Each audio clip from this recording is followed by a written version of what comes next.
going to start off with a headline that I will confess right up front brought up strong mixed feelings in my heart. The headline in Politico was this: fat, unhealthy Americans threaten Trump's defense surge.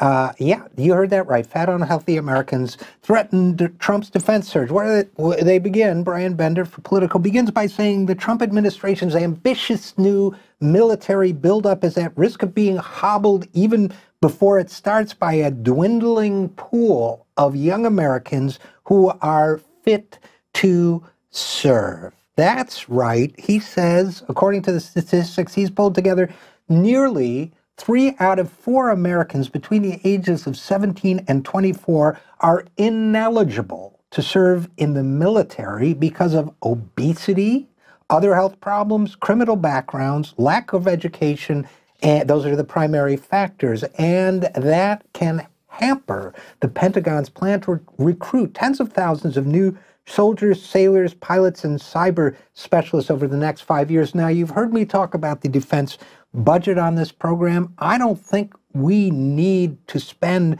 the extraordinary sums that politicians from both parties have lavished on the military. And frankly, I think a lot of this troop buildup is, I mean, look, if you're going to buy a gazillion new planes, you need somebody to fly them, right? You need people on the ground to service them. Now we find that they may not be able to keep up with their spending spree by getting enough troops to operate their new toys. As retired Army Lieutenant General Tom Spore said, obesity and the percentage of people overweight in this country has just skyrocketed in the last 10 to 15 years.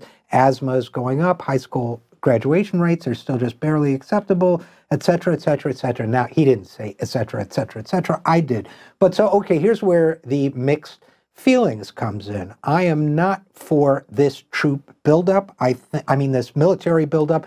I think it is an enormous waste of the people's money that makes the world a more dangerous place to be. But of course, I am saddened by the declining health of America's young people. It is, in fact, a national crisis with dire implications for their future and ours.